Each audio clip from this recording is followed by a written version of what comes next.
Hey guys, welcome to the Atlas Archives, where tonight we're venturing to one of Africa's most fascinating geographical anomalies, a country that's essentially a river with borders drawn around it. We're heading to Gambia, the mainland's smallest nation, where an entire country managed to squeeze itself along the banks of a single waterway like nature's most ambitious urban planning project. Picture this. You could drive the entire length of Gambia in about 6 hours, assuming you don't get stuck behind a donkey cart, which, in Gambia, is always a distinct possibility.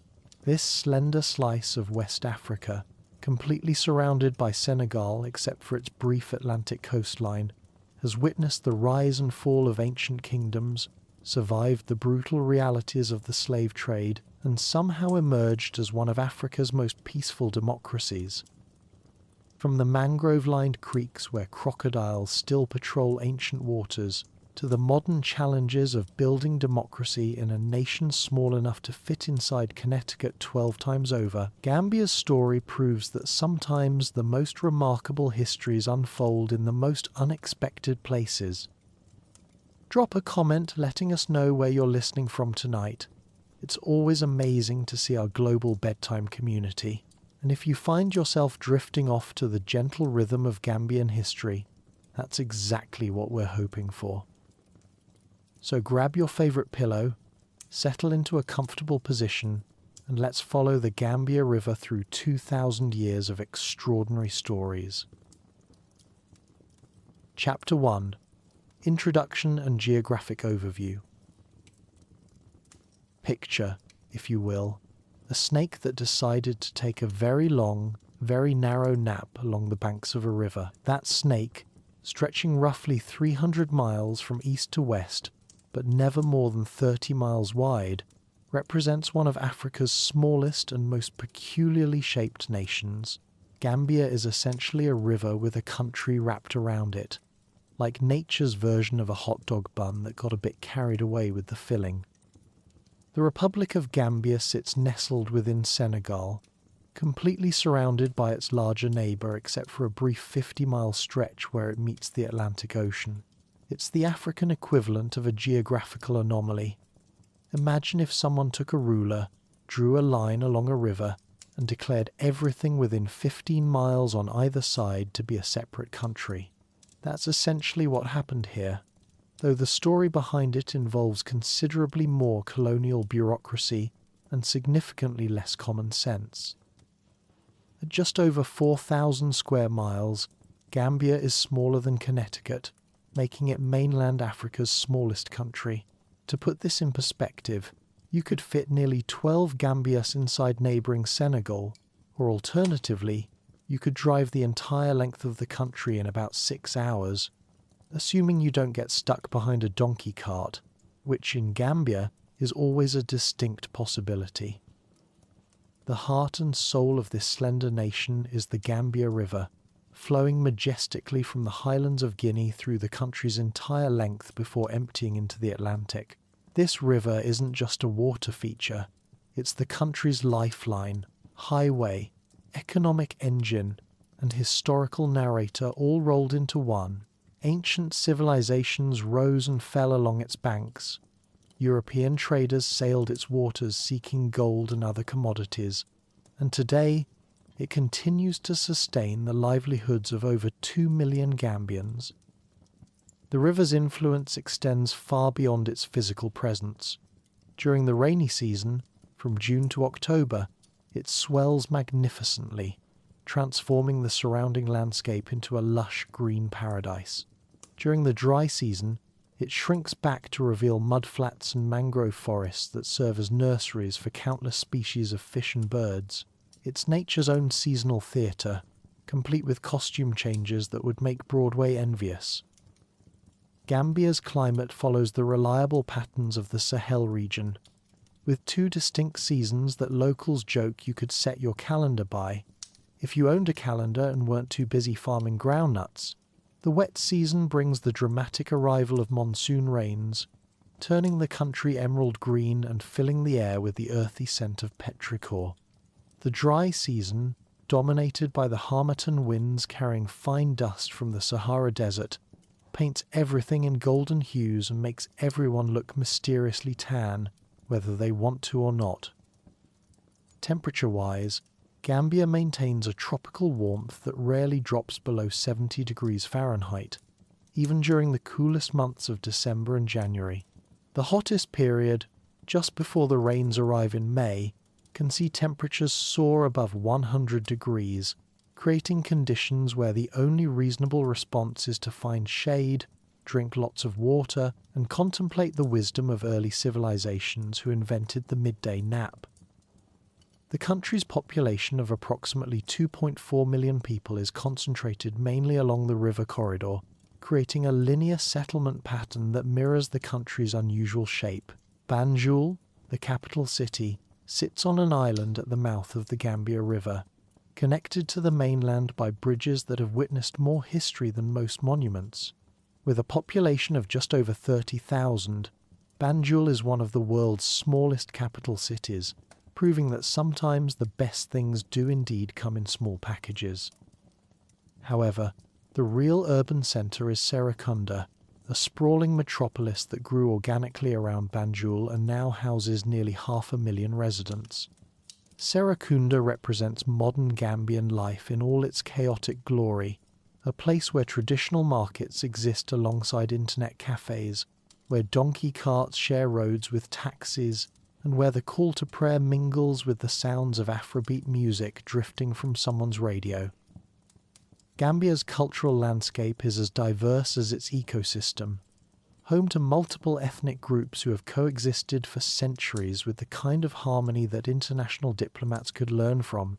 The largest group, the Mandinka, makes up about 40% of the population and traces their heritage to the Great Mali Empire. Their traditional role as farmers and traders established many of the commercial networks that still function today, proving that good business practices are indeed timeless. The Fula people, comprising about 20% of the population, are traditionally pastoralists who brought their cattle herding expertise to the region centuries ago. Their influence on Gambian culture extends far beyond animal husbandry. They're renowned for their music, particularly their mastery of the flute, and their intricate textile work that makes modern fashion designers weep with envy. The Wolof, Jola, and Serahuli communities each contribute their own rich traditions to the national tapestry. The Wolof are known for their sophisticated urban culture and business acumen, the Jola for their agricultural innovations and impressive traditional architecture, and the Serahuli for their trading networks that connected West Africa long before anyone dreamed of the internet. What makes Gambia particularly remarkable is how these diverse communities have maintained their distinct identities while sharing a common Gambian nationality.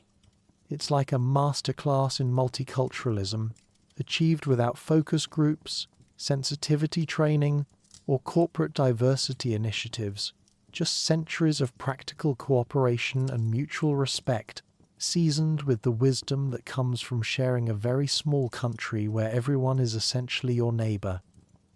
Religion plays a central role in Gambian society, with Islam practiced by approximately 90% of the population. However, Gambian Islam tends toward the moderate and tolerant, influenced by Sufi traditions that emphasize spiritual growth over strict orthodoxy.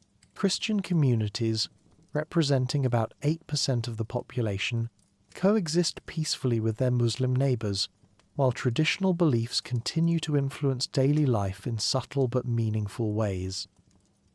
This religious tolerance isn't just a modern development, it has deep historical roots. For centuries, Islamic scholars established centres of learning along the Gambia River, while traditional priests maintained their spiritual practices, and later, Christian missionaries found acceptance for their educational and healthcare initiatives. The result is a society where religious festivals are often community-wide celebrations, regardless of one's personal faith, and where theological debates are more likely to occur over shared meals than through conflict. Economically, Gambia has always been defined by its relationship with the river and the fertile lands surrounding it. Groundnuts, known elsewhere as peanuts, became the country's primary cash crop during the colonial period and remain important today, though farmers joke that they're in the business of growing tiny underground treasures that the rest of the world apparently can't live without. Rice cultivation thrives in the river's floodplains, using traditional farming techniques that have sustained communities for generations. During the rainy season, these fields transform into a patchwork of emerald green that rivals any landscape painting, while during the dry season, they provide grazing areas for cattle and small ruminants who seem to appreciate the seasonal variety in their dining options. Fishing has been central to life along the Gambia River for millennia, with traditional fishermen using techniques passed down through countless generations. Their wooden pirogues, carved from single tree trunks with an artistry that would make modern boat designers envious, ply the river's waters in pursuit of catfish, tilapia, and other species that form the backbone of the local protein supply. Tourism emerged as an important economic sector in the latter half of the 20th century, with visitors drawn by Gambia's political stability, beautiful beaches, and reputation as one of West Africa's safest countries. The coastline, though brief by continental standards, offers pristine sandy beaches where the Atlantic Ocean meets the continent in a display of natural beauty that makes postcards seem inadequate. The country's wildlife is surprisingly diverse for such a small nation. Over 500 bird species have been recorded in Gambia, making it a paradise for ornithologists and casual birdwatchers alike. From tiny sunbirds that hover like feathered jewels, to massive ground hornbills that stride across the landscape with prehistoric dignity, Gambian skies and forests offer avian entertainment that rivals any nature documentary. River hippos still inhabit certain stretches of the Gambia River, though their numbers have declined significantly from historical levels. These aquatic behemoths, despite their cute appearance, remain one of Africa's most dangerous animals, a fact that local fishermen respect with the kind of healthy fear usually reserved for tax auditors and mother-in-laws. Crocodiles patrol the river's waters and surrounding creeks, serving as both natural pest control and tourist attractions. The sacred crocodile pool at Kachikali has become famous worldwide, where visitors can observe these ancient predators in a setting that traditional beliefs have protected for centuries. It's nature conservation through spiritual conviction, a concept that modern environmentalists are still trying to figure out. Gambia's forests, though diminished from their original extent, still harbour troops of red colobus monkeys, vervet monkeys, and the occasional baboon family. These primates serve as both ecological indicators and sources of endless entertainment for visitors who discover that monkeys have personalities every bit as complex and mischievous as human children, but with better tree climbing abilities. The mangrove forests along the river's lower reaches represent one of West Africa's most important coastal ecosystems. These remarkable trees, which have mastered the art of thriving in salt water, something most plants consider approximately as appealing as a tax increase, provide nursery areas for fish, nesting sites for birds, and natural protection against coastal erosion. As we settle into this exploration of Gambia, we find ourselves in a country that defies easy categorization. It's small enough to drive across in a morning, yet complex enough to spend a lifetime understanding. It's shaped like a geographical accident, yet its culture demonstrates a sophisticated harmony between diverse peoples. It's economically modest by global standards, yet rich in the kinds of social capital that many larger nations struggle to achieve. Looking at Gambia's transportation networks reveals the practical challenges and creative solutions that come with the country's unusual geography. The main highway, known locally as the Trans-Gambia Highway, runs parallel to the river for most of the country's length, connecting communities that might otherwise exist in isolation. This road serves as the country's primary artery, carrying everything from produce trucks loaded with groundnuts to bush taxis packed with passengers who have mastered the art of travelling in very close quarters while maintaining their dignity. Ferry crossings represent some of Gambia's most interesting transportation experiences, where the river's role as both highway and barrier becomes immediately apparent. The Banjul Barra ferry, connecting the capital to the northern regions, operates with the kind of flexible scheduling that teaches patience to even the most hurried travellers. Waiting for the ferry becomes a social event, where strangers become friends, vendors sell everything from cold drinks to phone credit, and time moves at the gentle pace of the river itself. The country's communication infrastructure has evolved remarkably in recent decades, with mobile phone coverage reaching even remote rural areas. Internet cafes have sprouted in towns throughout the country, creating scenes where traditional drumming might provide background music for someone checking their email, a juxtaposition that perfectly captures Gambia's ability to embrace modernity while maintaining its cultural roots. This is Gambia, a river nation where the water tells stories of ancient kingdoms and modern dreams, where traditional wisdom meets contemporary challenges, and where the African sun sets each evening over a land that has mastered the art of being simultaneously simple and profound. Join us as we navigate the currents of this remarkable country's history, exploring how a thin slice of West Africa became one of the continent's most peacefully unique nations. Chapter 2: Ancient History and Early Kingdoms. In our previous exploration, we discovered how the Gambia River carved its way through West Africa, creating the unique geographical stage upon which countless generations would write their stories. In this chapter, we delve deeper into the mists of time, back to when the river's banks first witnessed the rise of human civilization, and when the ancestors of modern Gambians began their remarkable journey from nomadic wanderers to the founders of sophisticated kingdoms. The story of ancient Gambia begins long before written history, in an era when the climate was dramatically different from today. Around 5,000 years ago, the region we now call the Senegambia was experiencing the tail end of what scientists call the African humid period, a time when the Sahara Desert was actually a green savanna dotted with lakes and rivers. This wasn't the harsh, sandy barrier we know today, but rather a lush corridor that connected North Africa with the lands south of what would become the desert.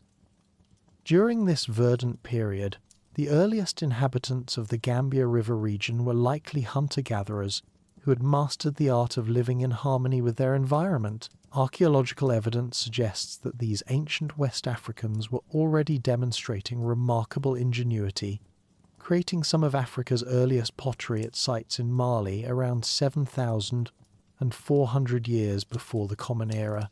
These weren't just functional vessels, but artistic expressions that indicate a sophisticated understanding of fire, clay, and design. Essentially, humanity's first attempts at what we might now call lifestyle brands. As we move through the millennia, we encounter evidence of one of Africa's most significant prehistoric developments, the Great Niger-Congo migration.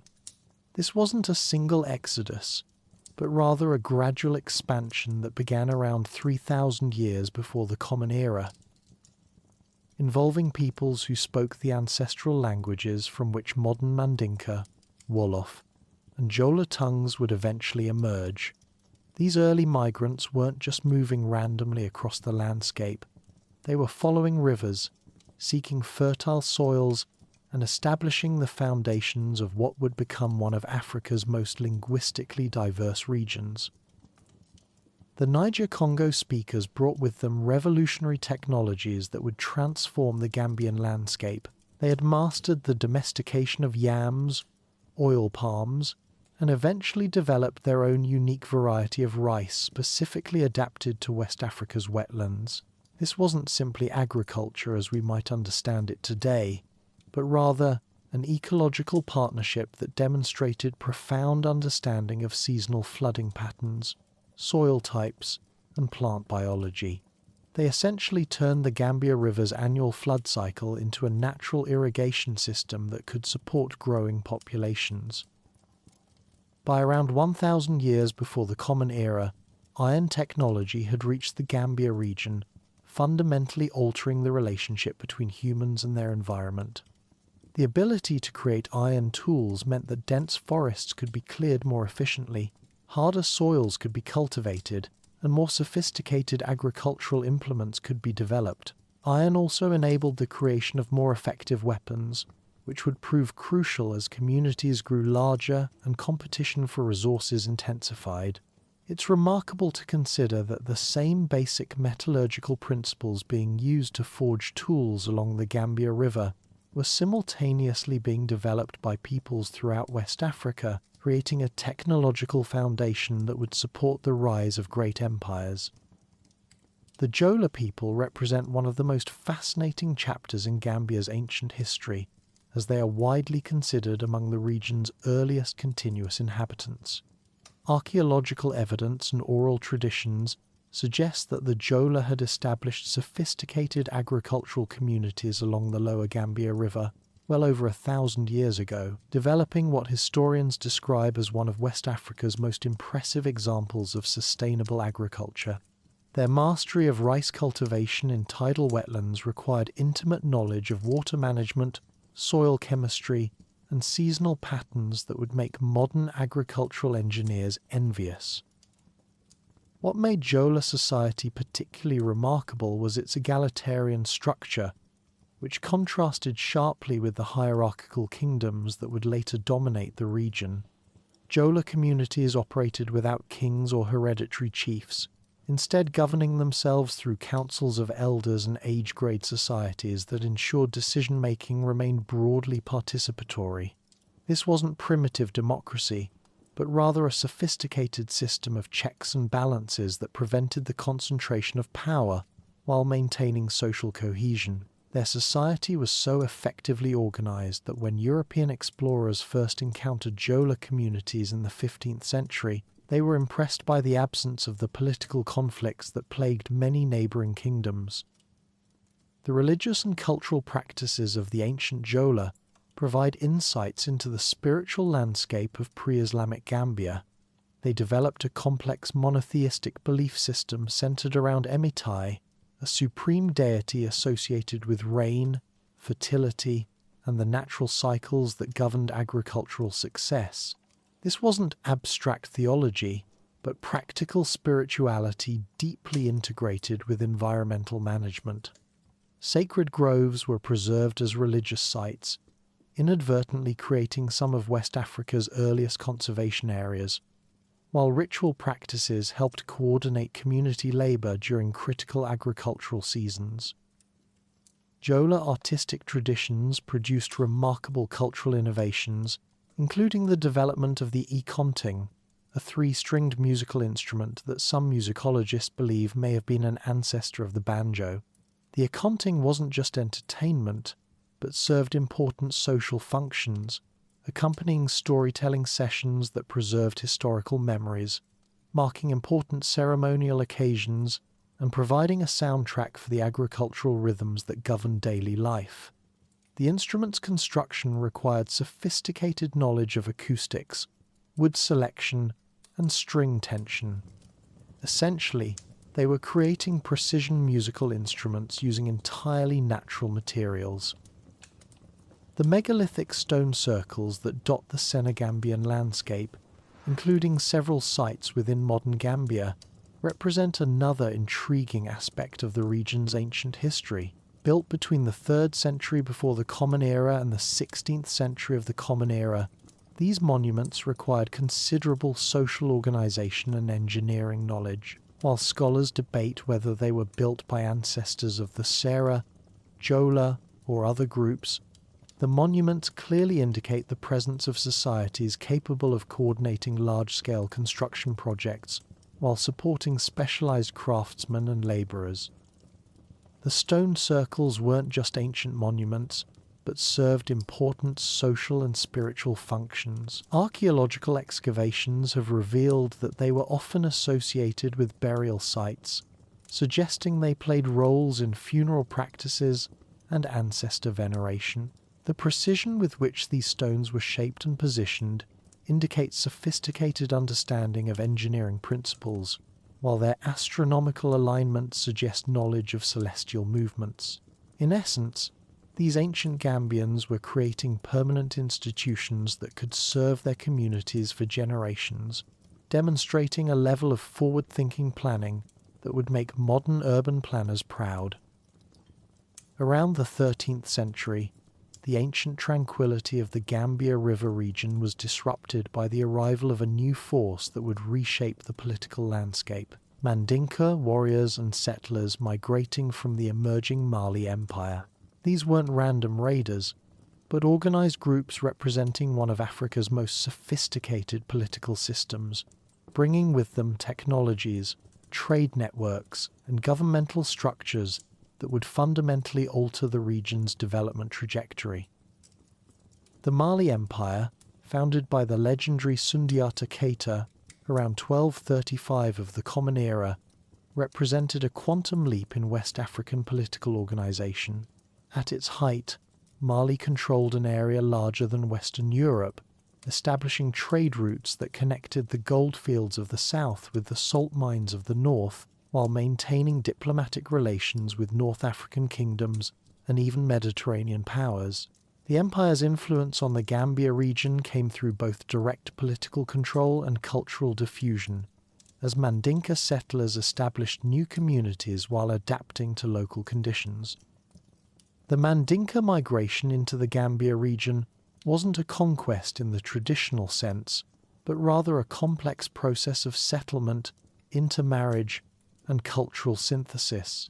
Archaeological evidence suggests that rather than displacing existing populations, Mandinka settlers often established parallel communities or integrated into existing settlements, creating the multicultural foundation that characterizes Gambian society today.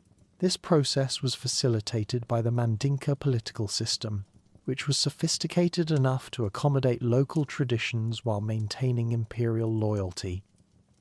By the 14th century, Mandinka influence in the Gambia region had crystallized into the formation of Kabu, a federated kingdom that would dominate Senegambian politics for over 5 centuries.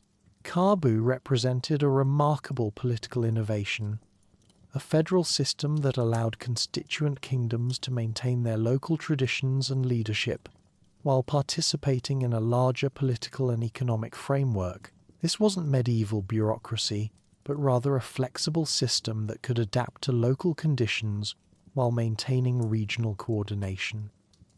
The capital of Kabu, Kansala, became one of West Africa's most important political centres, attracting traders, scholars, and diplomats from across the region.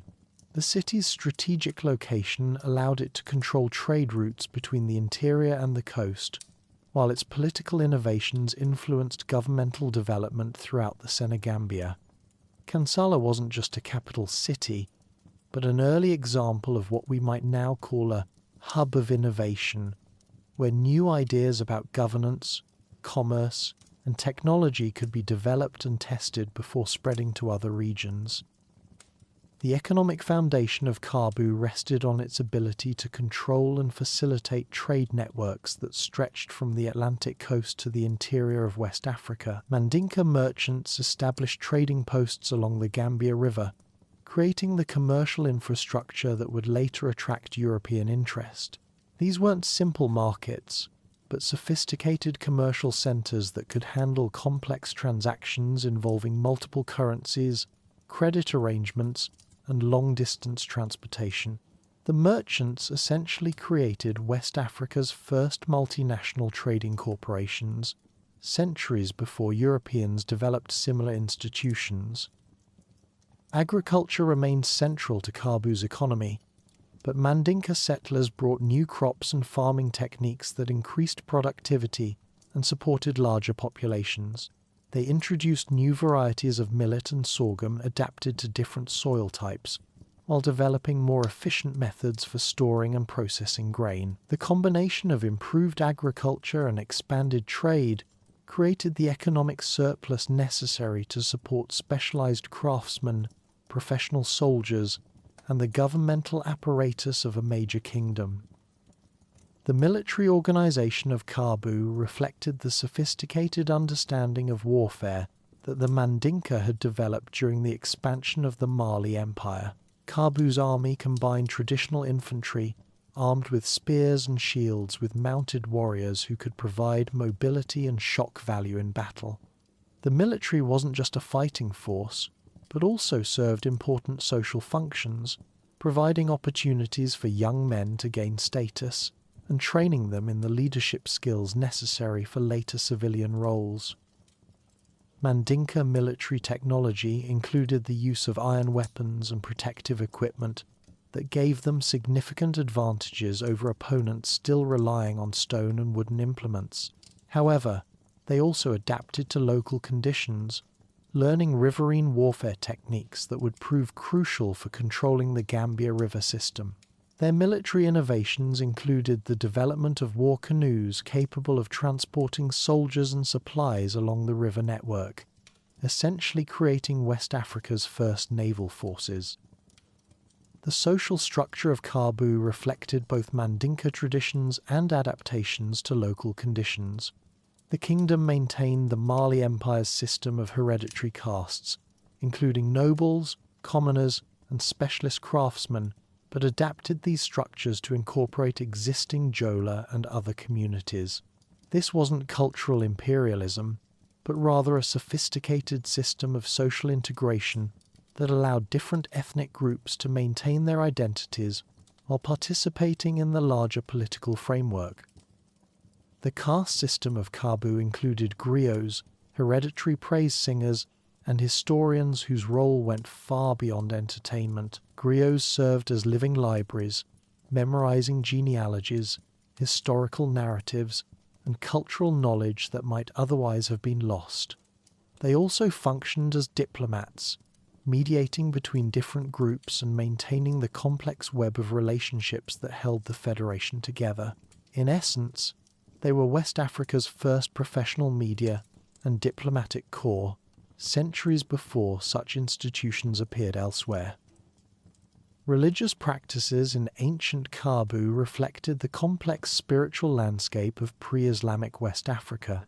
While Islam had been present in the Mali Empire since the 13th century, its adoption in the Gambia region was gradual and often syncretic, combining Islamic teachings with traditional spiritual practices.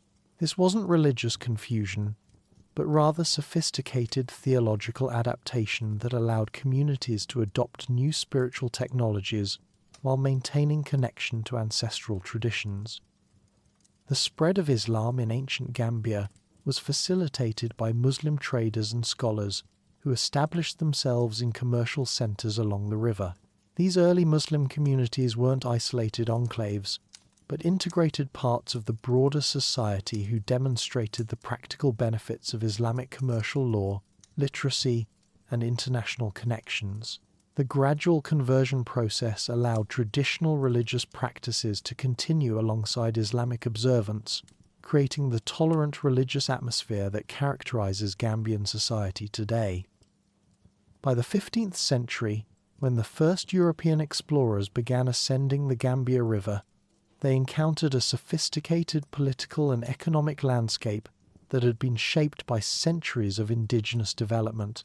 The kingdoms they found weren't primitive societies, but complex political entities with established governmental structures, international trade relationships, and cultural traditions that had evolved over generations. The Portuguese explorer Alvise Cadamosto, who reached the Gambia River in 1456, described encountering well-organized kingdoms with professional armies, prosperous markets, and rulers who were clearly experienced in international diplomacy.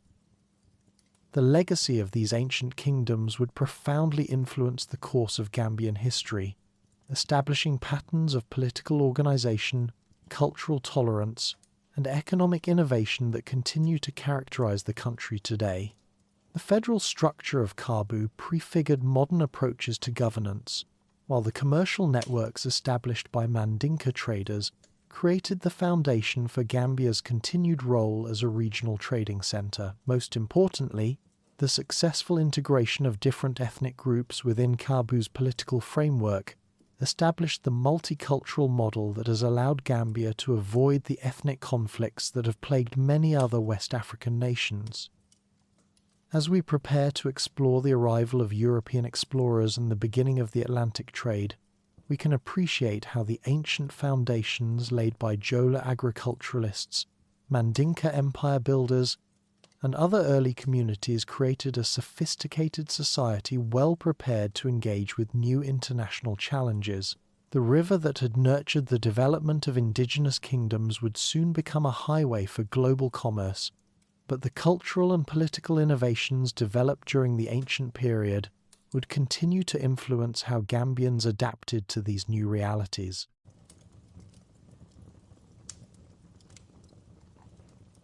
Chapter 3: Colonial Period and British Rule. The sophisticated kingdoms and trade networks that had flourished along the Gambia River for centuries were about to encounter forces that would fundamentally alter the trajectory of West African history.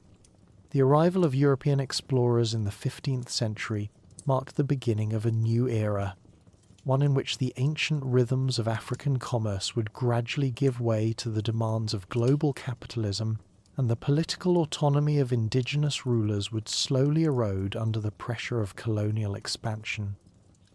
When Alvise Cadamosto, the Venetian explorer sailing under Portuguese patronage, first entered the Gambia River in 1455, he encountered a level of organized resistance that clearly surprised the Europeans. Local Mandinka communities didn't simply welcome these pale-skinned strangers with their strange floating houses. Instead, they subjected the Portuguese expedition to such intense missile fire and coordinated canoe attacks that Cadamosto decided discretion was the better part of valor and retreated. According to his own account, local interpreters informed him that the Mandinka believed the Portuguese were cannibals who had come to buy black men to eat them. While this might seem like primitive superstition to European chroniclers, it actually demonstrated remarkable prescience about the true nature of the Atlantic trade system that was about to unfold. The Portuguese eventually succeeded in establishing a foothold along the Gambia River, not through conquest, but through the more pragmatic approach of negotiating with local rulers and adapting to existing commercial practices. By the late 15th century, Portuguese traders had established small settlements and trading posts that operated more like diplomatic missions than colonial outposts. They intermarried with local women, adopted aspects of local customs while maintaining their Catholic faith, and essentially became a creolized community that served as intermediaries between European merchants and African producers. This early model of European-African interaction was relatively egalitarian, with Portuguese traders operating as guests within African political systems rather than as colonial masters. The transformation of this relationship began in the 16th century, when the focus of Atlantic trade shifted dramatically toward human beings.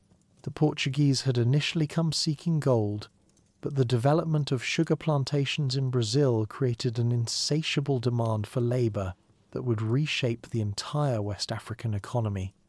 The Gambia River, with its deep navigable waters and connections to interior trade routes, became one of the primary corridors for what Europeans euphemistically called the peculiar institution of slavery.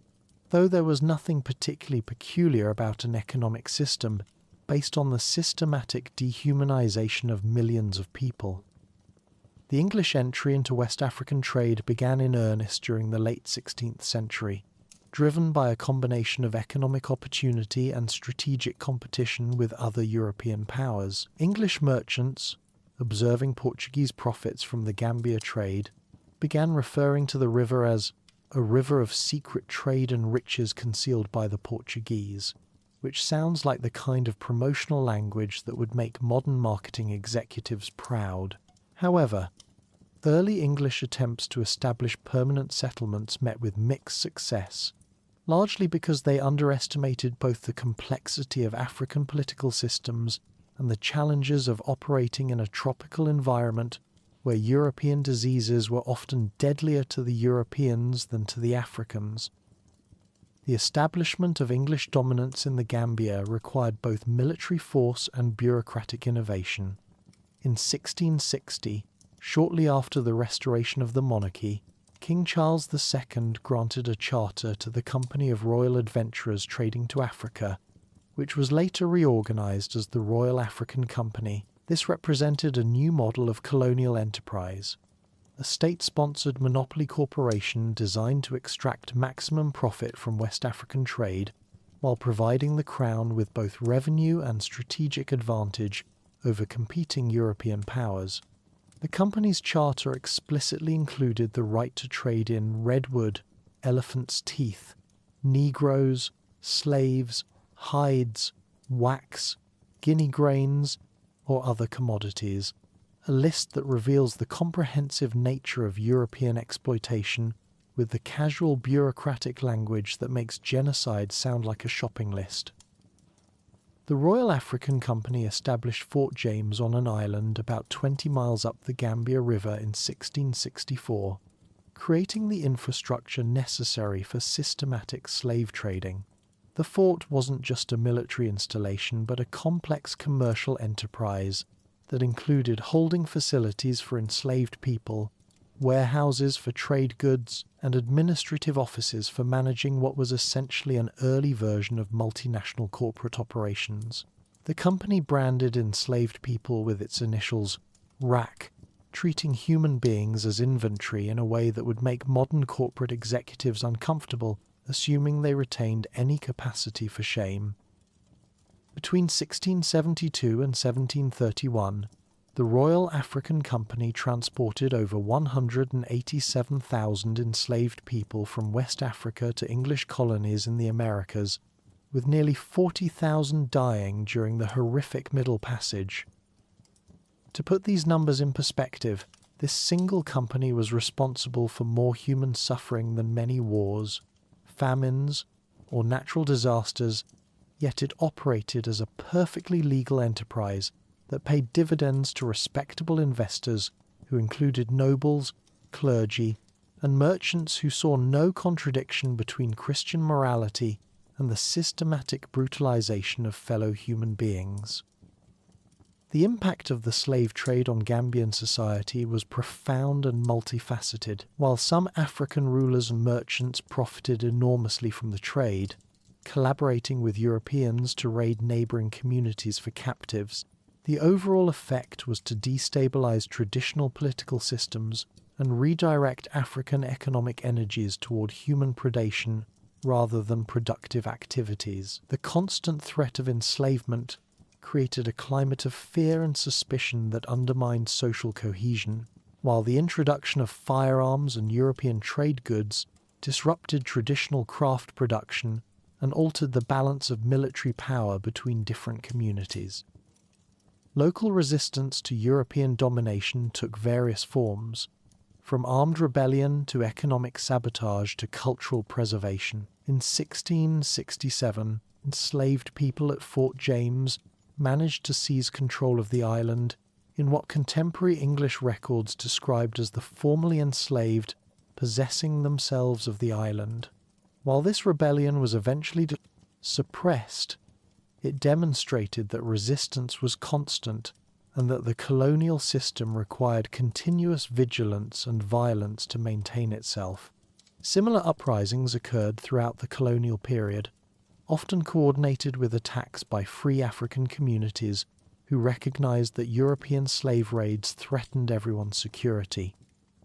The gradual abolition of the slave trade in the early 19th century forced a fundamental reorganization of the colonial economy. When the British Parliament outlawed the slave trade in 1807, it created both opportunities and challenges for West African societies. On one hand, it ended the systematic exploitation of human beings that had devastated communities for over 3 centuries. On the other hand, it left colonial administrators scrambling to find alternative sources of revenue and local African economies dependent on new forms of production to replace the profits from human trafficking. The British response was to promote what they called legitimate commerce, focusing on the export of agricultural products rather than human beings. In the Gambia, this meant the intensive cultivation of groundnuts, which proved remarkably well suited to local soil and climate conditions. Groundnut production offered several advantages from the colonial perspective. It required relatively little initial investment, could be produced by small farmers using traditional agricultural techniques, and generated consistent export revenues that could be easily taxed by colonial administrators. From the African perspective, groundnut farming offered an opportunity to participate in global trade without the moral compromises involved in slave trading, though it also created new forms of economic dependency. The establishment of formal British colonial rule in the Gambia was a gradual process that extended from the early 19th century through the beginning of the 20th century. Rather than a single moment of conquest, British control expanded incrementally through treaties, protectorates, and occasional military interventions that slowly eroded the sovereignty of indigenous rulers. The British strategy was essentially to maintain the appearance of African self-government, while gradually assuming control over all the important decisions, a technique that modern political scientists might recognize as indirect rule, but which contemporary Africans probably experienced as systematic manipulation. The creation of the colony and protectorate of the Gambia in 1816 represented the formal beginning of direct British administration. The colony consisted primarily of Bathurst, now Banjul, and the immediate surrounding area, where British law applied directly and British officials administered government services. The protectorate encompassed the rest of the country, where traditional rulers were allowed to maintain local authority, provided they accepted British oversight and agreed not to interfere with colonial economic policies. This arrangement allowed the British to control trade and taxation, while avoiding the expense of administering the entire country directly, though it also created tensions between different legal systems and competing sources of authority. Colonial education policy reflected the broader British strategy of creating a small educated elite who could serve as intermediaries between the colonial administration and the African population. Mission schools, primarily Methodist and Anglican, established educational institutions that taught English, basic literacy, and Christian doctrine, while providing practical training for the clerk, interpreter, and technical positions that colonial administration required. However, educational opportunities were deliberately limited to prevent the emergence of a large educated class that might challenge colonial authority, creating the foundation for the social divisions that would complicate post-independence political development. The colonial economy was structured around the extraction of raw materials for export to British markets, with very little investment in local processing or manufacturing. Groundnuts were shipped to British factories where they were processed into cooking oil, soap, and other products that were then sold back to African consumers at substantial markups. This classic colonial economic model ensured that the Gambia remained dependent on British imports while providing cheap raw materials for British industry, creating a relationship that economists would later describe as structural dependency, but which colonial administrators probably just called good business. So, colonial taxation policy was designed both to generate revenue for government operations and to force African farmers into cash crop production. The introduction of hut taxes, poll taxes, and various licensing fees created monetary obligations that could only be met by selling crops to European merchants, effectively compelling participation in the colonial economy. Traditional subsistence farming, which had provided food security for centuries, was gradually displaced by cash crop production that left families vulnerable to market fluctuations and harvest failures. This transformation represented a fundamental shift from economic self-sufficiency to market dependency that would have lasting consequences for Gambian society. The impact of colonial rule on traditional political systems was profound but varied across different regions and communities. Some traditional rulers successfully adapted to colonial requirements, maintaining local authority while serving as intermediaries for British administration. Others found their power systematically undermined as colonial courts, police forces, and administrative structures displaced traditional institutions. The introduction of written law, bureaucratic procedures, and centralized government represented a fundamental challenge to societies that had governed themselves through oral traditions, consensus decision-making, and decentralized authority structures. Women's roles within colonial society reflected both traditional African gender systems and European patriarchal assumptions about appropriate female behavior. Colonial administrators generally preferred to work with male authorities and often failed to recognize the important political and economic roles that women had traditionally played in many African societies. However, colonial economic changes also created new opportunities for women, particularly in market trading and agricultural production, allowing some to accumulate wealth and influence in ways that traditional systems might not have permitted. The development of colonial infrastructure was limited and primarily oriented toward facilitating export trade rather than improving local living conditions. Roads, bridges, and ports were built to transport groundnuts to shipping facilities, while investments in hospitals, schools, and other social services remained minimal.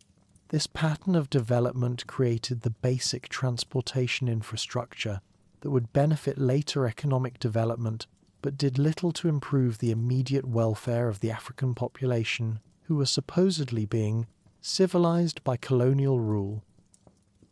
World War II marked a turning point in the relationship between Britain and its African colonies, as the war effort demonstrated both the strategic importance of colonial resources and the military capabilities of African soldiers.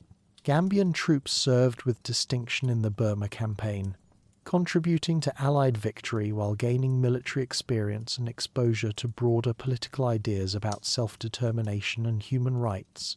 The participation of African soldiers in a war fought ostensibly to defend democracy created obvious contradictions with continued colonial rule that became increasingly difficult for British administrators to ignore or dismiss. The post-war period saw the emergence of organized African political movements demanding greater self-government and eventual independence. The People's Progressive Party, founded by Dauda Jawara in 1959, represented the aspirations of rural farmers and traditional communities who had been marginalized by colonial policies. Jawara himself exemplified the new generation of African leaders, educated in British institutions but rooted in African communities, comfortable with both traditional customs and modern political techniques, and committed to achieving independence through constitutional negotiations rather than armed rebellion. The transition to independence was relatively peaceful compared to the violent decolonization struggles that occurred in other parts of Africa. This reflected both the limited British investment in the Gambia and the pragmatic approach adopted by African political leaders who recognized that a small, economically dependent country could not afford prolonged conflict with its former colonial ruler. The constitutional conferences of the early 1960s established the framework for independence while maintaining economic and military ties with Britain that ensured continued British influence in Gambian affairs. On February 18, 1965, the Gambia achieved independence with Dauda Jawara as its first Prime Minister. The ceremony was marked by expressions of mutual goodwill between British and Gambian officials, though the new nation inherited significant challenges including economic dependency, ethnic divisions, and limited administrative capacity. The peaceful nature of the independence process was celebrated as evidence of successful decolonization, though critics noted that real economic independence remained elusive as long as the country remained dependent on groundnut exports and British markets. The colonial legacy in the Gambia was complex and contradictory, creating both opportunities and obstacles for the newly independent nation. On the positive side, British rule had established the basic infrastructure of a modern state, including legal systems, educational institutions, and administrative procedures that provided the foundation for democratic government. The emphasis on constitutional government and the rule of law created political traditions that would distinguish the Gambia from many other African countries that experienced military coups and authoritarian rule after independence. Chapter 4: Independence, Struggle, and Early Nationhood. The transition from colonial rule to independence in the Gambia was remarkably peaceful compared to the violent struggles that characterized decolonization in many other African countries. This wasn't because the Gambian people were any less committed to freedom than their continental neighbors, but rather because the country's small size, limited economic value, and strategic unimportance meant that Britain was willing to negotiate rather than fight to maintain control over what one colonial administrator reportedly described as a trading post that accidentally became a country. The foundations of Gambian nationalism were built by a generation of educated Africans who had witnessed both the promises and limitations of colonial rule.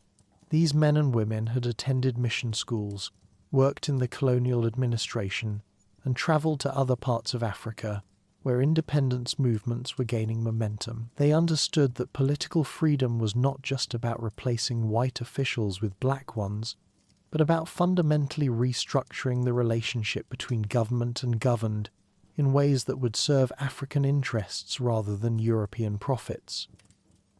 The People's Progressive Party emerged in 1959 under the leadership of Dawda Jawara, a Scottish-educated veterinarian who had the distinction of being possibly the only qualified animal doctor in the entire country.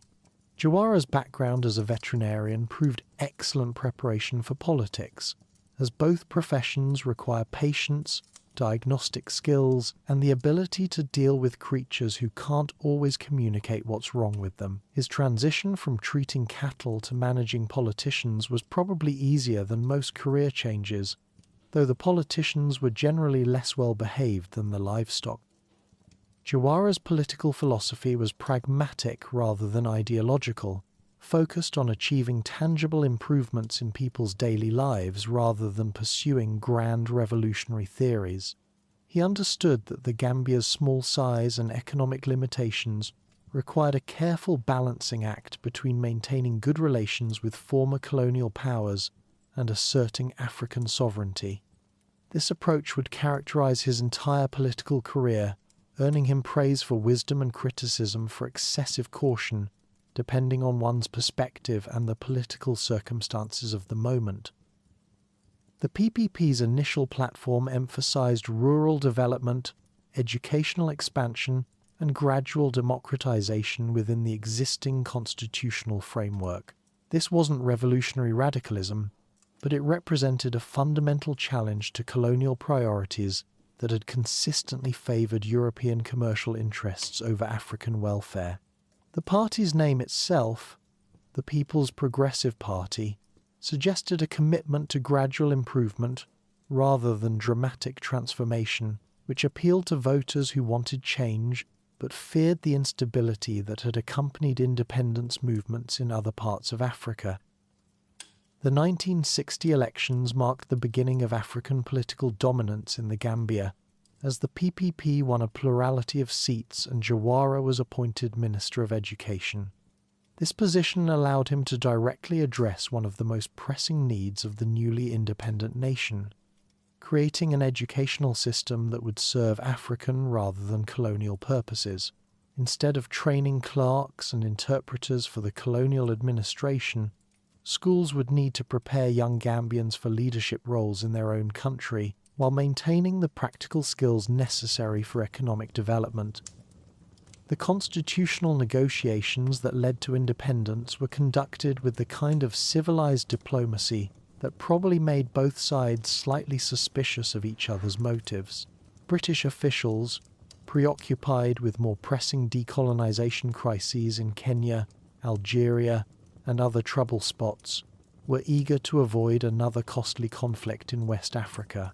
Gambian leaders, aware of their country's military and economic vulnerability, preferred negotiated independence to armed struggle. The result was a series of constitutional conferences that resembled academic seminars more than revolutionary councils.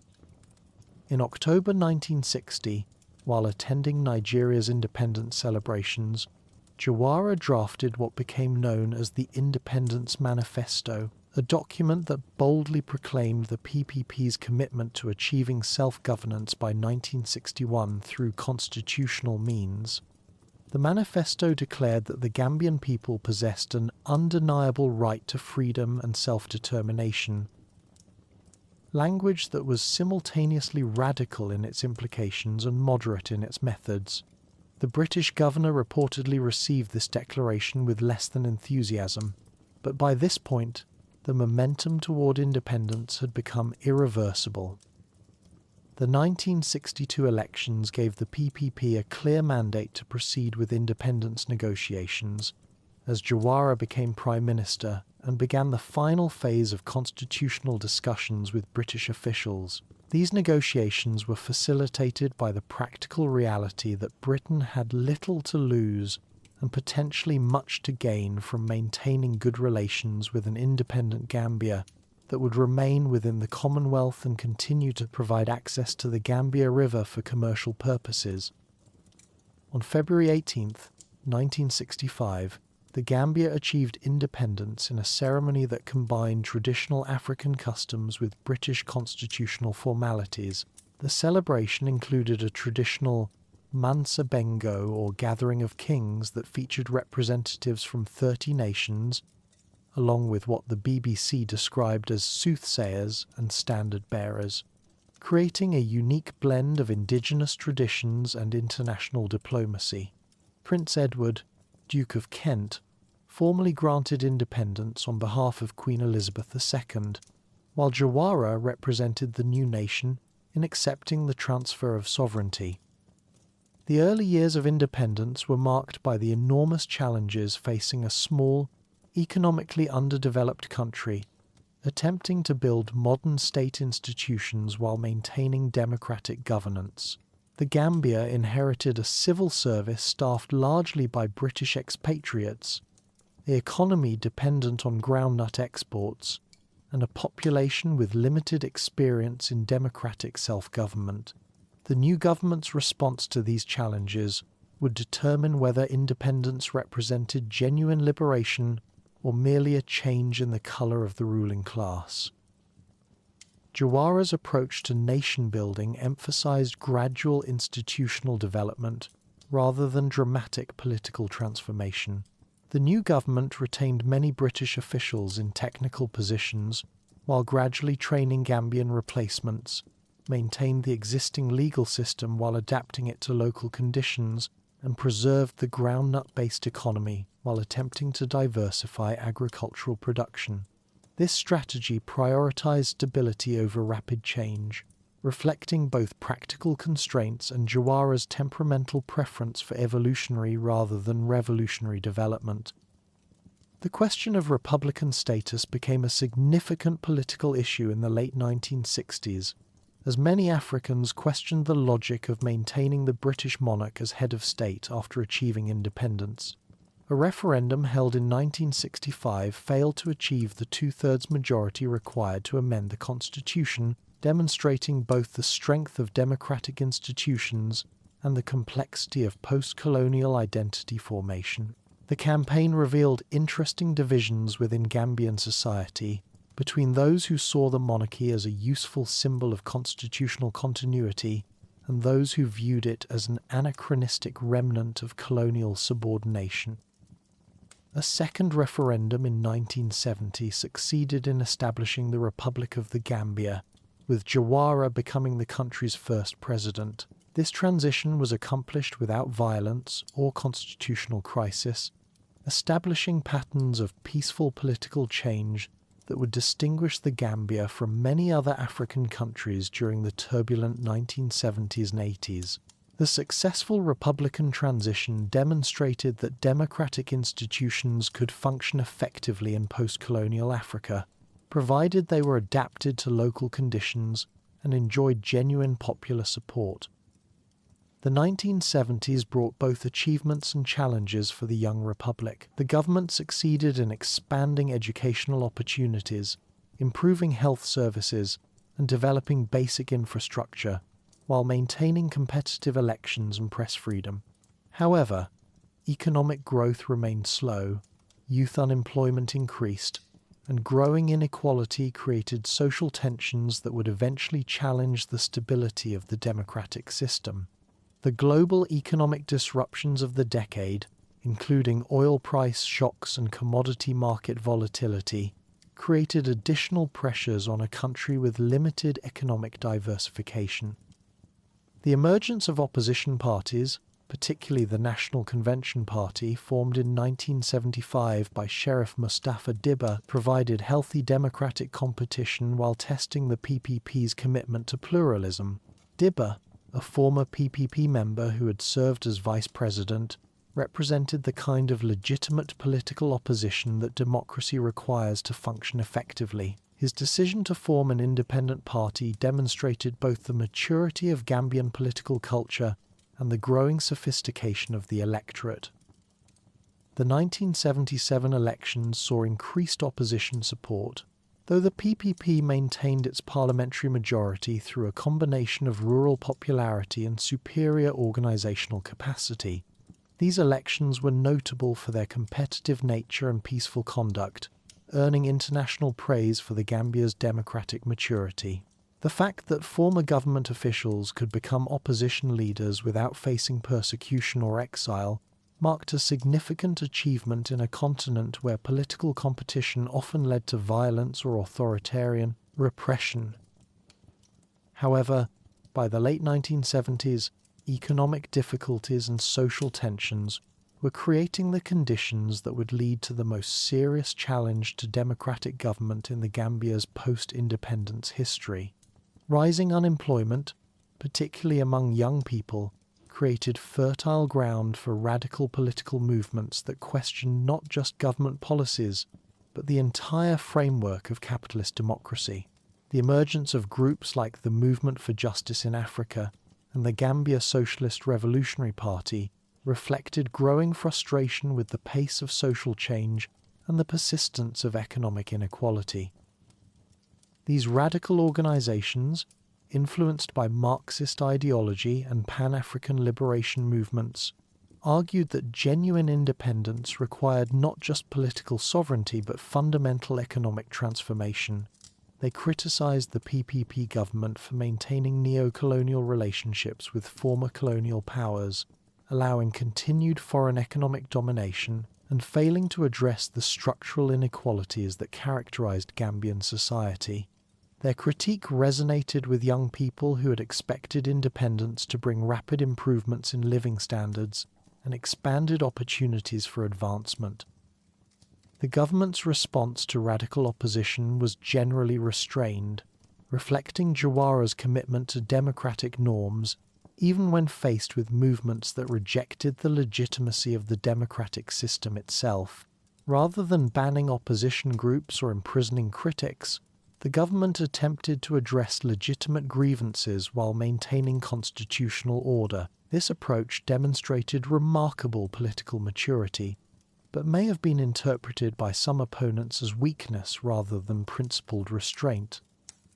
The political tensions of the late 1970s culminated in the dramatic events of July 31st, 1981, when Kukoi Samba Sanyang, a former seminary student turned revolutionary, launched a coup attempt, while President Jawara was attending the wedding of Prince Charles and Lady Diana Spencer in London.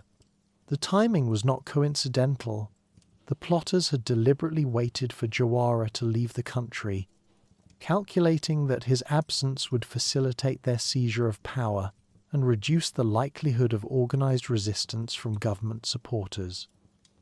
Koukoy's background was emblematic of the complex social forces that had created the conditions for political upheaval. Born in 1953 to a Catholic Jola family, he had been educated at St. Augustine High School in Banjul before entering Negasubil Seminary in Senegal to train for the priesthood.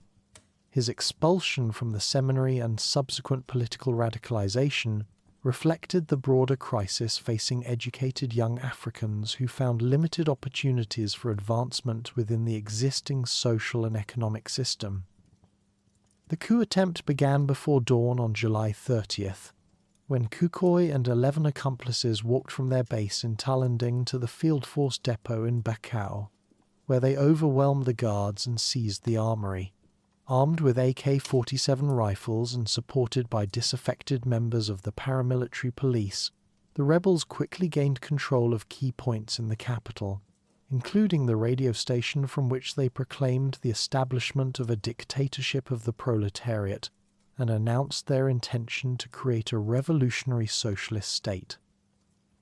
The coup attempt revealed both the fragility and resilience of Gambian democracy.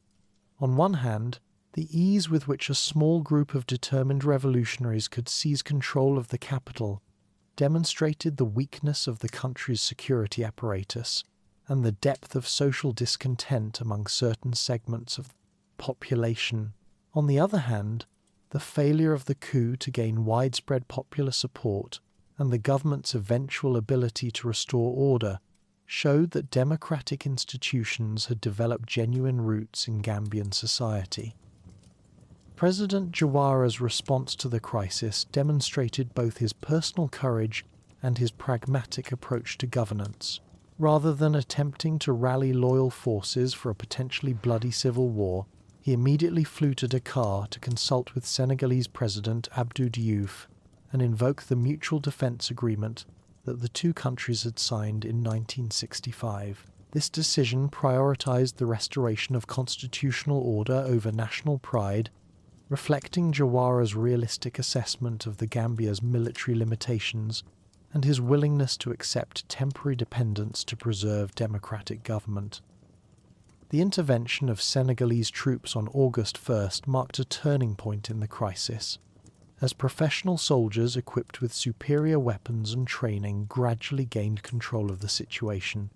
The fighting was fierce and costly, with casualties including 18 Senegalese soldiers killed when rebels shot down a military helicopter, and an estimated 800 to 1,000 Gambians died during the 8 days of violence. The human cost of the coup attempt would leave lasting scars on Gambian society and raise difficult questions about the price of political stability. Koukoy's eventual escape to Guinea-Bissau and later exile in Libya ended the immediate crisis, but left unresolved the underlying social and economic problems that had made the coup attempt possible. The aftermath of the failed coup would reshape Gambian politics for the remainder of Jawara's presidency, leading to closer ties with Senegal, increased security concerns, and growing questions about the viability of democratic government in a small, economically vulnerable African state.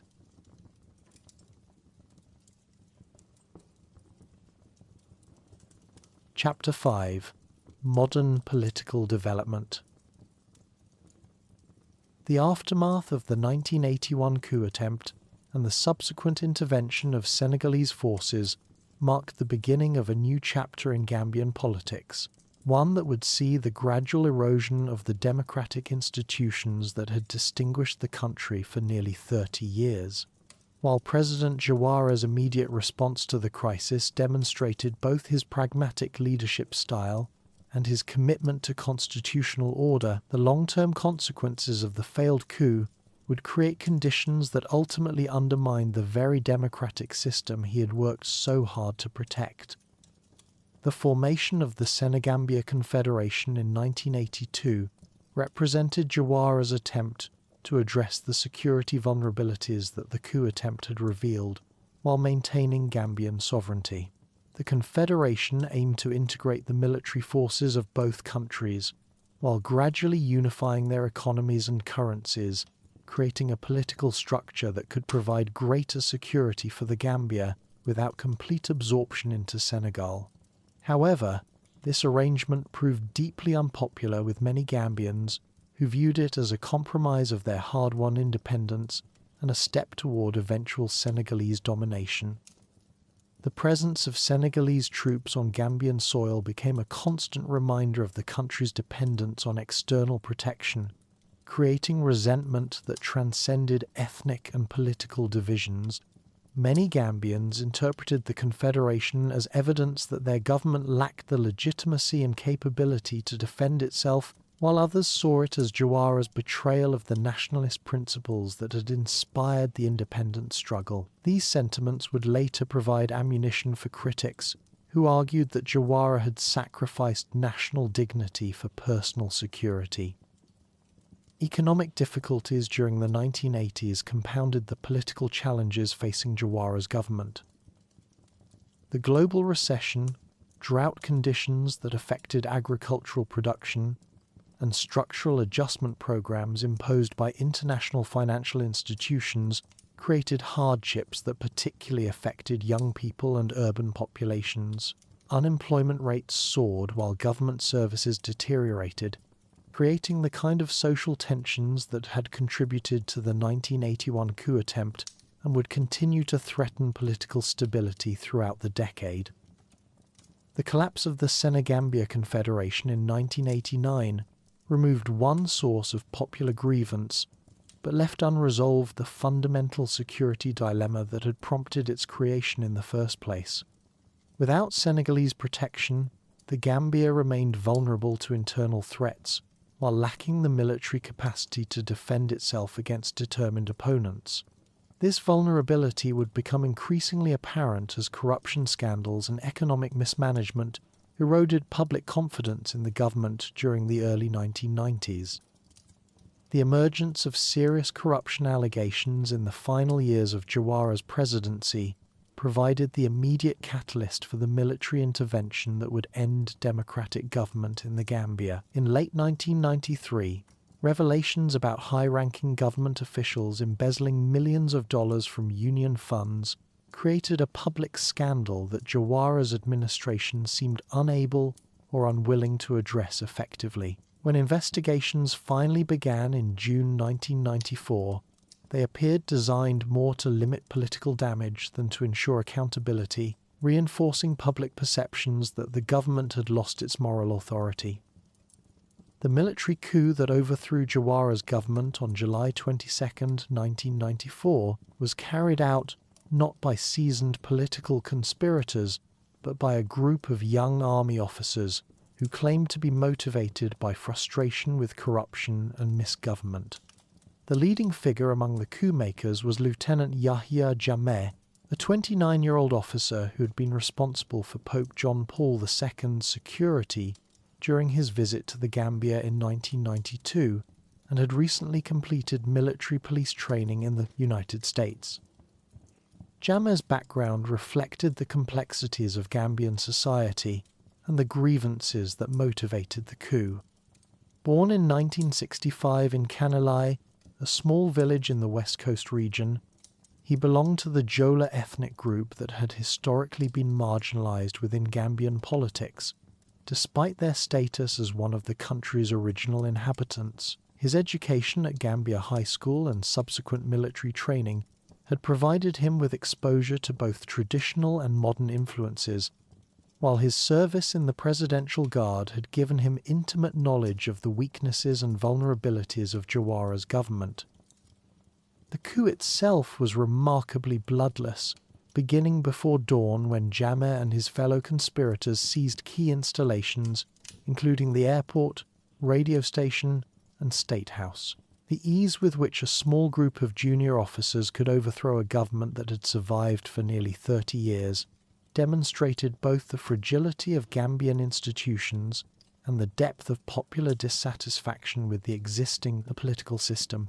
Jawara's flight from the country aboard a United States Navy vessel that happened to be visiting Banjul provided a fitting symbol for the end of an era that had been characterized by external dependency and elite disconnection from popular concerns. The Armed Forces Provisional Ruling Council that Jammeh established to govern the country initially promised a coup with a difference, claiming that military rule would be temporary and would focus on cleaning up corruption while preparing for a return to civilian government. These promises reflected both genuine idealism among some coup participants and a shrewd understanding of the need to maintain international legitimacy in an era when military governments were increasingly unwelcome in the global community. However, the early actions of the AFPRC revealed the authoritarian tendencies that would characterize Jammeh's entire political career. The new government suspended the constitution, banned political activities, and began a systematic campaign against journalists and civil society activists who criticized military rule. When two of the original coup leaders, Sana Sabali and Sadibu Haidara, attempted to overthrow Jammeh in January 1995, he responded with ruthless efficiency that demonstrated his willingness to eliminate any threats to his authority. Haidara's death in custody shortly afterward provided an early indication of the brutality that would become a hallmark of Jammeh's regime. The transition process that Jammeh orchestrated between 1995 and 1996 was carefully designed to legitimize his rule while ensuring his continued control over the political system.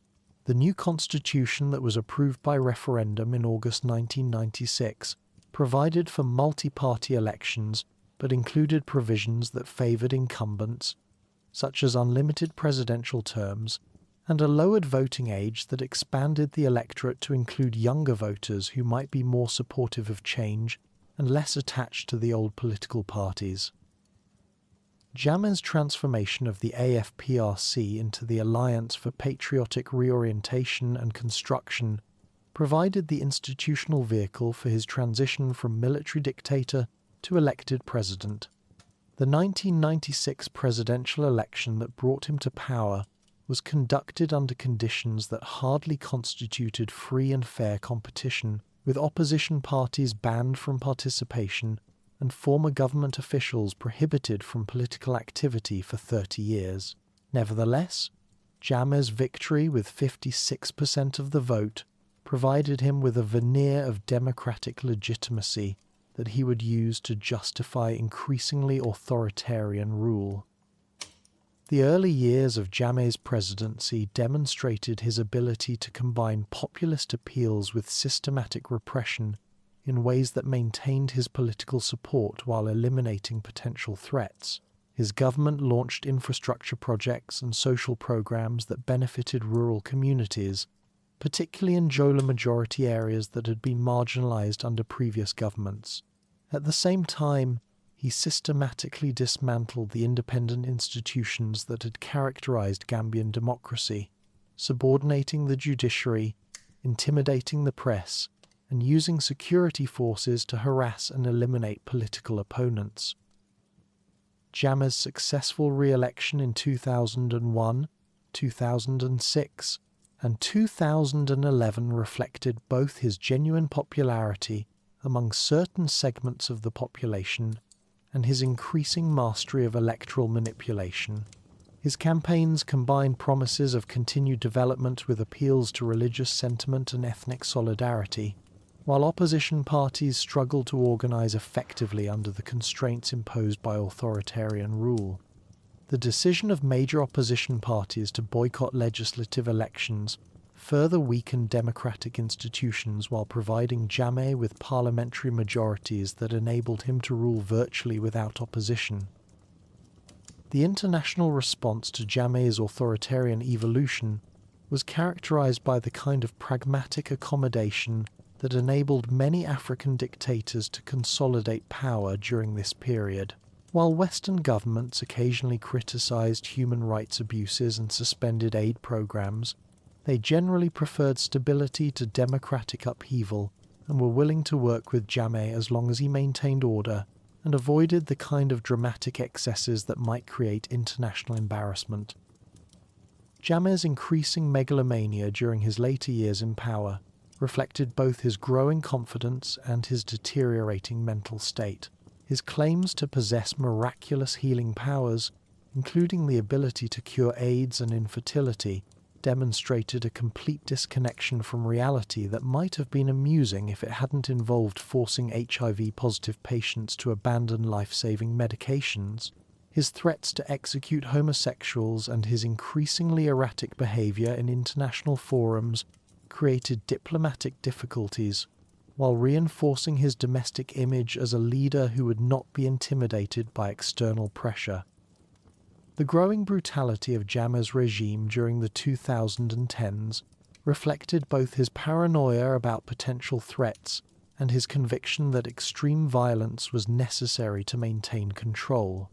Security forces carried out extrajudicial killings, enforced disappearances, and systematic torture against perceived opponents, while Jammeh himself reportedly participated in some of the worst atrocities. The National Intelligence Agency became a parallel government that operated without legal constraints, while military units answered directly to Jammeh rather than to constitutional authorities. The emergence of organized opposition to Jammeh's rule during the 2010s was facilitated by both domestic grievances and international pressure for democratic reform. Economic difficulties, particularly youth unemployment and limited opportunities for advancement, created widespread dissatisfaction that even systematic repression could not completely suppress. The death of opposition activist Solo Sandeng in National Intelligence Agency custody in April 2016 provided a galvanizing event that transformed sporadic resistance into organized opposition. The formation of Coalition 2016 represented a remarkable achievement for Gambian opposition forces, bringing together 7 different parties and independent candidates behind a single presidential nominee. The selection of Adama Barrow as the coalition's candidate reflected both pragmatic calculation and symbolic significance, as his background as a property developer and former security guard suggested the kind of ordinary citizen leadership that many Gambians were seeking as an alternative to professional politicians and military strongmen. Barrow's personal biography embodied the aspirations and frustrations of contemporary Gambian society. Born in 1965 in Mankamangkunda, a small village in the Central River region, he had pursued education and economic opportunities that took him first to London, where he worked as a security guard while studying real estate, and then back to Gambia, where he established a successful property development business. His involvement with the United Democratic Party reflected both his commitment to democratic values and his practical understanding of the need for political change. The 2016 presidential election campaign was conducted under conditions that clearly favoured the incumbent, with state media providing overwhelming coverage of Jammeh, while opposition candidates faced harassment, restricted access to public venues, and threats of violence against their supporters. Nevertheless, growing popular dissatisfaction with economic stagnation and authoritarian rule created an environment in which even systematic electoral manipulation could not guarantee victory for the ruling party. Jammeh's initial concession of defeat on December 2, 2016, reflected both his genuine surprise at the election results and his calculation that gracious acceptance might preserve his legacy and protect him from future prosecution. However, his decision to reject the results a week later and call for new elections triggered a constitutional crisis that would ultimately lead to his downfall and exile. His attempt to cling to power through legal challenges, media manipulation, and threats of violence demonstrated both his desperation and his fundamental misunderstanding of the political forces that had brought about his defeat.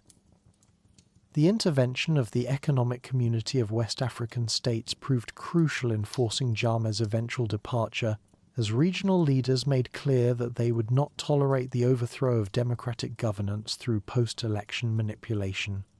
The deployment of ECOWAS military forces to the Gambian border and the threat of armed intervention demonstrated the extent to which international norms regarding democratic governance had evolved since the end of the Cold War, while also reflecting the determination of West African leaders to prevent the kind of political chaos that had devastated other parts of the region. Jammeh's flight to Equatorial Guinea on January 21, 2017, marked the end of 22 years of increasingly authoritarian rule and created the opportunity for democratic renewal that many Gambians had thought impossible. His departure was facilitated by last-minute negotiations that guaranteed his personal safety while allowing him to take substantial personal wealth and property that properly belonged to the Gambian state. These arrangements reflected both the pragmatic desire to avoid bloodshed and the unfortunate reality that accountability for authoritarian rule often requires compromises that leave victims of abuse without justice. Adama Barrow's inauguration as president represented not just a change of leadership, but a fundamental transformation in the nature of Gambian governance.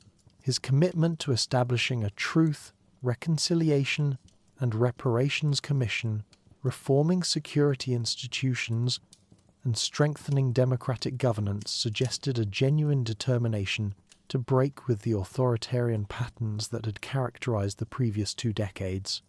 However, the challenges facing the new government, including economic difficulties, social divisions, and institutional weaknesses, would require sustained effort and international support to overcome.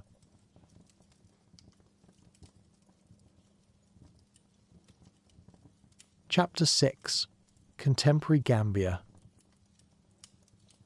The inauguration of Adama Barrow as president in January 2017 marked not merely a change of leadership, but the beginning of an ambitious experiment in democratic renewal that would test whether a small African nation could successfully transition from authoritarian rule to genuine democracy while addressing the deep wounds left by 2 decades of systematic abuse.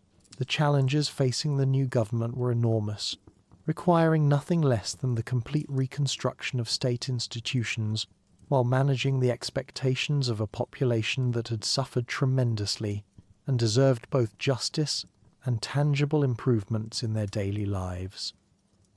The establishment of the Truth, Reconciliation and Reparations Commission in December 2017 represented one of the most significant initiatives of Barrow's presidency, demonstrating his commitment to addressing past injustices through a process that would be both comprehensive and inclusive.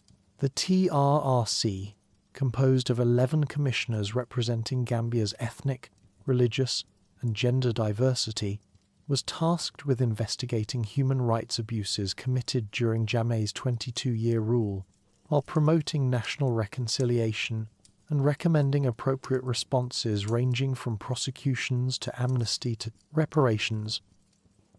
The Commission's work captured the nation's attention in ways that few expected, with public hearings broadcast live on television, radio, and social media platforms that allowed Gambians both at home and in the diaspora to witness firsthand the testimonies of victims and perpetrators.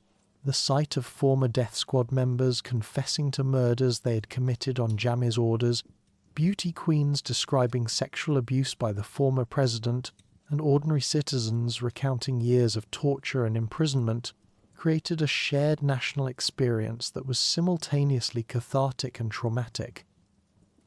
One of the most remarkable aspects of the TRRC process was the willingness of many perpetrators to come forward voluntarily to confess their crimes and express remorse for their actions.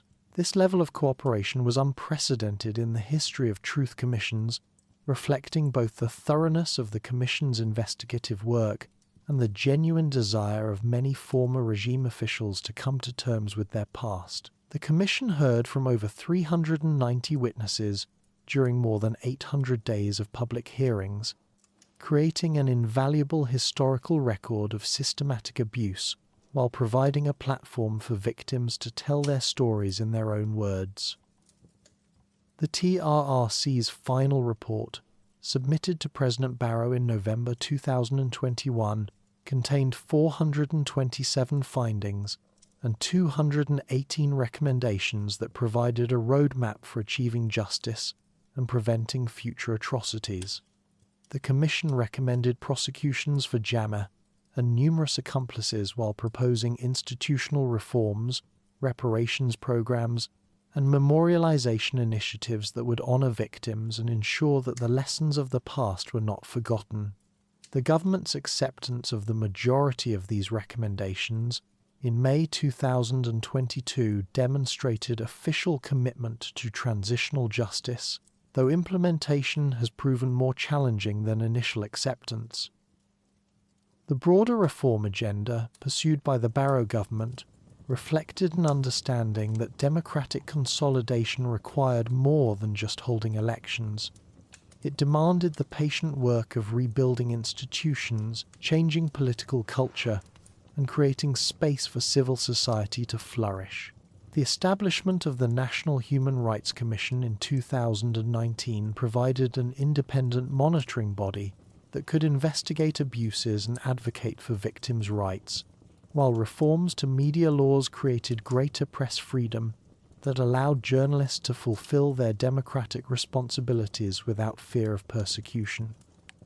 Security sector reform represented one of the most critical challenges facing the new government, as the military and intelligence services had been thoroughly politicized under Jammeh's rule and posed potential threats to democratic governance. The development of Gambia's first national security policy in 2019, along with the separation of the Ministry of Defense from the Office of the President, represented important steps toward establishing civilian control over the armed forces. However, concerns about the loyalty and professionalism of security forces have persisted, contributing to Barrow's continued reliance on regional peacekeeping forces for protection. The economic challenges facing contemporary Gambia reflect both the legacy of mismanagement under the previous regime and the broader difficulties confronting small developing countries in an increasingly complex global economy. While the Barrow government has implemented significant fiscal reforms, including the introduction of a single treasury account to improve financial transparency and a dramatic reduction in presidential office spending, structural problems including youth unemployment, limited economic diversification, and dependence on external aid have proven difficult to address. The impact of external shocks, particularly the COVID-19 pandemic and global supply chain disruptions caused by the Russian invasion of Ukraine, has complicated efforts to improve economic conditions and created additional hardships for ordinary Gambians. These challenges have contributed to growing disillusionment with the pace of change and periodic unrest, including an alleged coup attempt in late 2022 that resulted in the arrest of numerous soldiers and civilians on treason charges.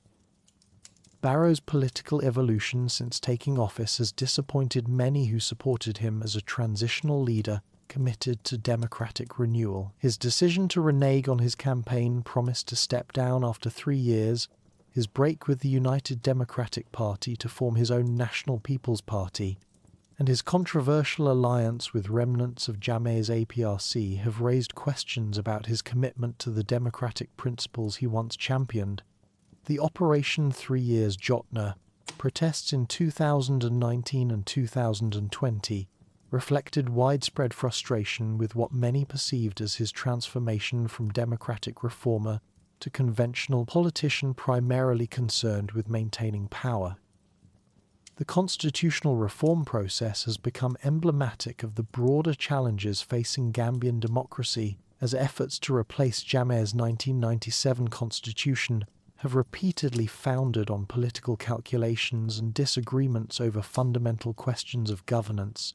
The rejection of the 2020 draft constitution, which would have imposed presidential term limits, reflected the difficulty of achieving consensus on constitutional issues when incumbent leaders have vested interests in preserving existing arrangements. The 2024 draft constitution, which omitted key provisions from the earlier version, faced even stronger opposition from civil society and was ultimately rejected by the National Assembly. The relationship between accountability and reconciliation has proven particularly complex, as demands for justice have sometimes conflicted with political imperatives for stability and coalition building. Barrow's controversial alliance with the APRC, which was announced just weeks before the TRRC submitted its final report, sent troubling signals about his commitment to pursuing prosecutions against former regime officials. This alliance has been particularly painful for victims of Jammeh-era abuses, who had hoped that democratic transition would lead to meaningful accountability for past crimes.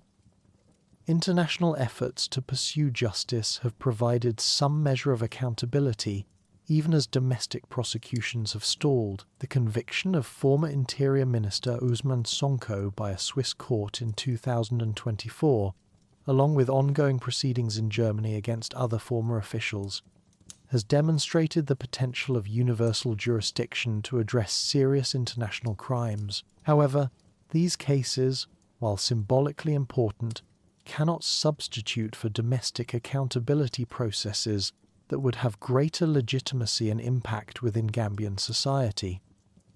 The media landscape in contemporary Gambia reflects both the significant gains in press freedom achieved since Jammeh's departure and the persistent vulnerabilities that threaten independent journalism. While the overall environment for media has improved dramatically, with Reporters Without Borders ranking Gambia 58th out of 180 countries in terms of press freedom, recent incidents involving the arrest of journalists and presidential lawsuits against news organizations suggest that these gains remain fragile and require constant vigilance to preserve.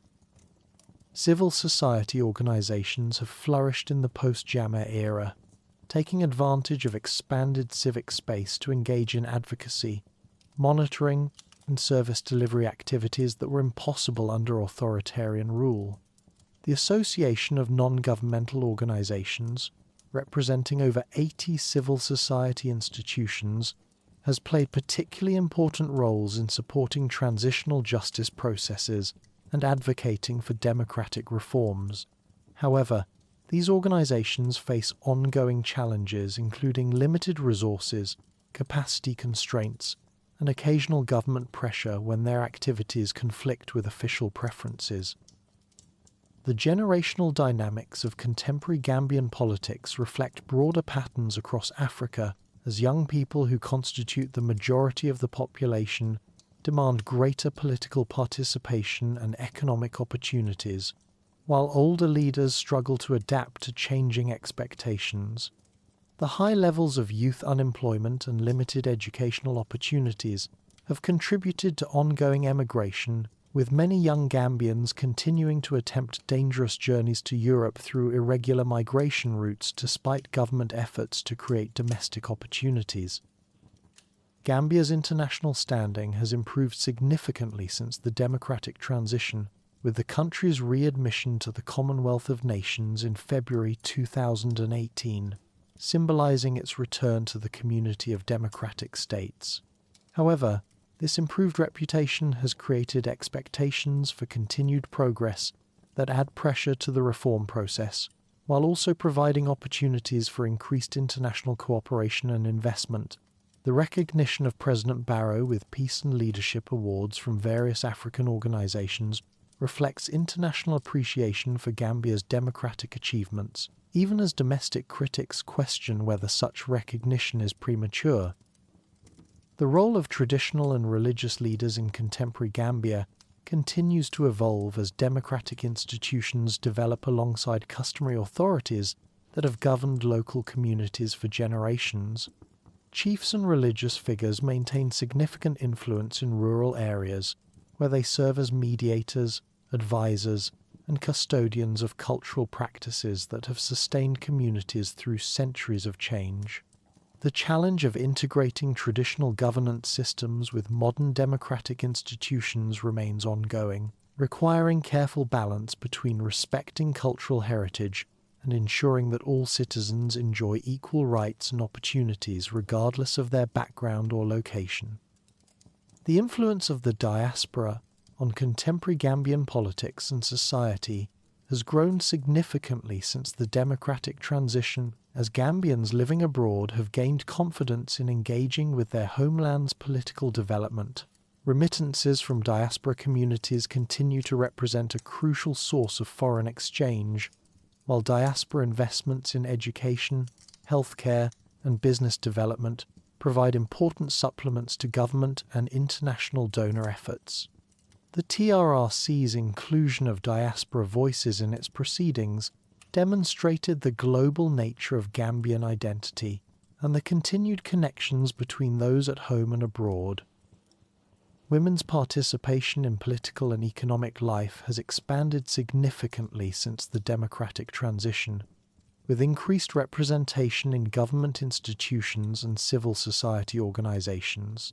The appointment of women to key positions, including the Deputy Speaker of the National Assembly and several cabinet positions, has demonstrated growing recognition of women's capabilities and contributions to national development. However, persistent cultural barriers and economic constraints continue to limit women's full participation in public life, while issues such as female genital mutilation remain contentious topics that highlight tensions between traditional practices and human rights advocacy.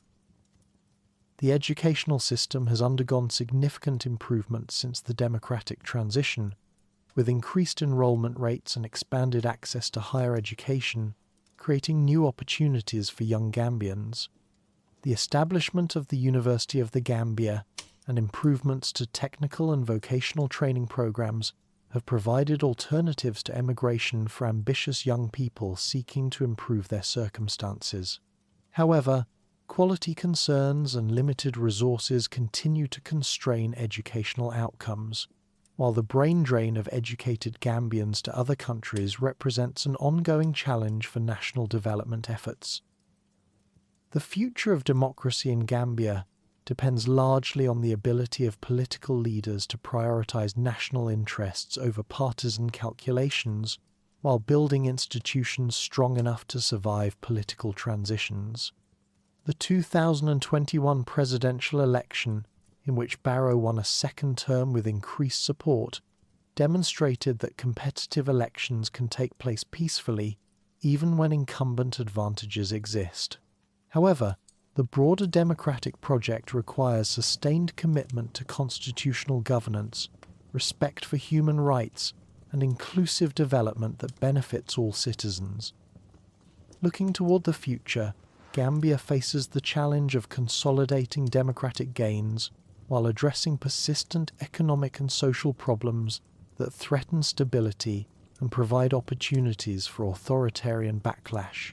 The success of this consolidation will depend not only on the actions of political leaders, but also on the continued engagement of civil society, the development of stronger democratic institutions, and the international community's sustained commitment to supporting Gambian democracy through both good times and periods of difficulty.